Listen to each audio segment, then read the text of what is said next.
Approchez, approchez! Prenez votre courage à deux mains, messieurs, dames, et venez admirer les créatures les plus improbables, les plus incroyables, les plus ahurissantes. Des bêtes capturées dans des mondes fantastiques. Attention, n'approchez pas trop, certains sont dangereux. Bienvenue au Carnaval des monstres.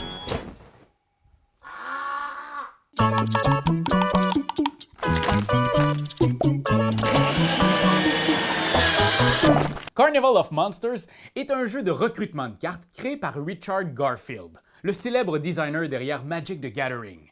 Le jeu se joue de 2 à 5 joueurs et se termine en à peu près 45 minutes. À la fin de la partie, le joueur qui aura accumulé le plus de points de victoire sera désigné vainqueur.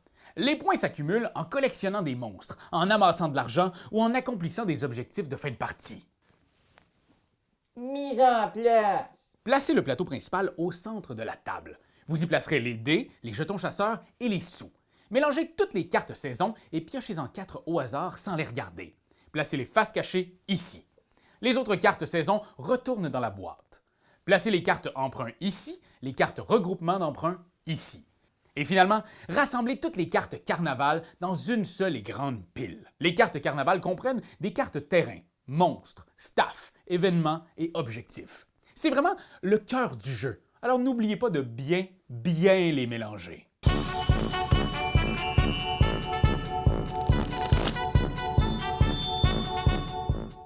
Voilà. Chaque joueur prend un plateau individuel, 4 sous et 2 cartes terrain de départ prises au hasard dans ce petit paquet de cartes avec un dos un peu plus pâle que les autres cartes carnaval. Nous sommes prêts pour le grand soir de première. Je veux dire, on est maintenant prêt à jouer. Le jeu se joue en 4 manches, 4 saisons. Chaque saison se décline en 4 étapes. Étape numéro 1, retournez la carte saison au sommet du paquet sur le plateau central. Cette carte indique quel monstre est à la mode en ce moment. Par exemple, ici, vous obtiendrez un bonus de 2 sous la première fois que vous jouerez un monstre des sommets ce tour-ci. Tellement fashion! Et en plus, à la fin de cette manche, le joueur qui exposera la collection la plus impressionnante de monstres des sommets recevra ce trophée, qui vaut 3 points de victoire. Cette carte représente donc un objectif pour la manche que vous pouvez essayer d'accomplir. Mais bien sûr, tout le monde autour de la table va essayer de gagner ce trophée. La compétition sera féroce. Étape numéro 2, capturer et jouer des cartes. Chaque joueur reçoit 8 cartes carnaval. Simultanément, tous en choisissent une qu'ils placent devant eux. Ils la capturent. Passez les 7 cartes restantes à votre voisin de gauche. Notez qu'au tour 2 et au tour 4, on passera les cartes à notre voisin de droite pour faire changement. Et pour éviter de trop forcer tout le temps avec la même épaule, ça peut commencer à faire mal. Tout le monde a choisi sa carte? Bon, vous avez 2 choix maintenant. Vous pouvez la jouer ou la stocker. Par exemple, cette carte Passage des sommets est un terrain. Il n'est pas indiqué d'exigence particulière sur la carte. Alors, je peux la jouer avec mes autres terrains. Je l'ajoute même à mes autres cartes type sommet qu'on reconnaît grâce à ce petit cercle jaune. Notez que certains terrains plus puissants, comme le Château des Nuées, ne se jouera pas si facilement. Voyez les 2 symboles en forme de carte? Ça veut dire que pour le jouer, je devrais déjà avoir préalablement 2 cartes du type sommet placées devant moi. Les terrains, c'est très important. C'est avec eux que vous allez pouvoir acquérir des monstres. Par exemple, voyez tous ces splendides monstres de type sommet? Regardez-moi ces crocs, ces pics, ces ailes, c'est quoi ça? Bon, ces chiffres en haut à droite représentent la valeur en terrain de type sommet que je dois avoir déjà devant moi pour jouer ce monstre. Avec ce que j'ai en ce moment, je pourrais jouer sans problème cette petite nuée qui coûte un terrain sommet. Elle me rapportera 3 points de victoire, comme indiqué ici en bas à droite. Mais, bon, comme je suis ambitieux, moi, ce que je veux vraiment, là, c'est ce dragon ailé. Bon, oui, il exige 4 terrains de type sommet, ce que j'ai pas pour l'instant. Alors, je vais le stocker pour plus tard. Pour stocker une carte, je dois payer 1 sou à la réserve générale et je place ma carte face cachée dans ma zone de stockage. Je pourrai la jouer plus tard, à un moment de la partie où je remplis les conditions d'achat de la carte. À chaque tour, vous devez jouer ou stocker une carte. Alors, si vous ne remplissez pas les exigences de la carte ou que vous n'avez pas de sous pour la stocker, vous devez aller chercher une carte prêt au centre qui vous donnera 3 sous, mais qui vous fera perdre 5 points de victoire en fin de partie.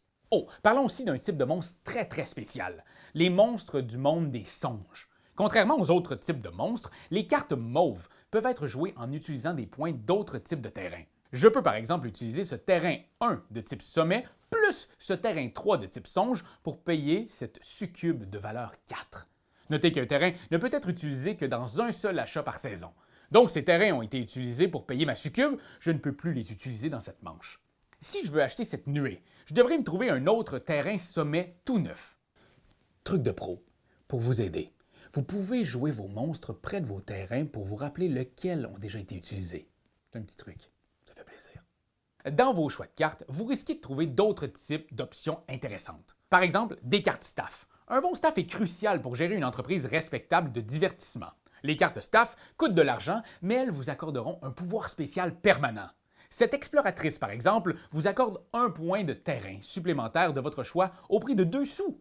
Il y a aussi des cartes événements qui vous procurent un avantage unique au moment où vous les jouez, comme cette carte qui vous procure 1 sou par point de terrain de type caverne devant vous. Finalement, vous trouverez aussi des cartes objectifs. Ces cartes ne peuvent pas être jouées, elles doivent être stockées. Vous déboursez 1 sou comme dans n'importe quel autre stockage de cartes, mais à la fin de la partie, vous ferez des points selon les indications de celle-ci. Cet objectif, par exemple, vous rapporte 2 points par créature des contrées désolées dans votre ménagerie.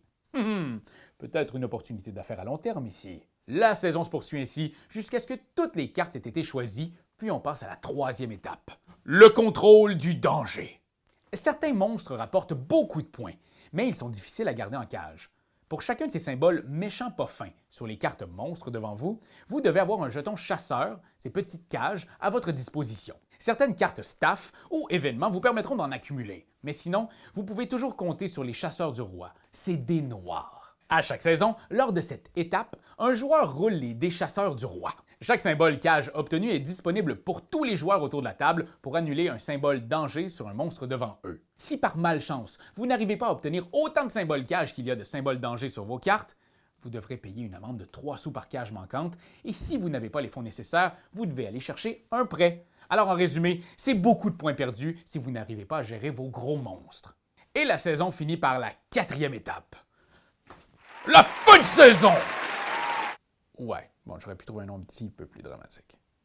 On commence par attribuer le trophée au joueur qui a la collection la plus impressionnante de monstres du moment. On se rappelle que cet été, c'était les monstres de type sommet qui avaient la cote.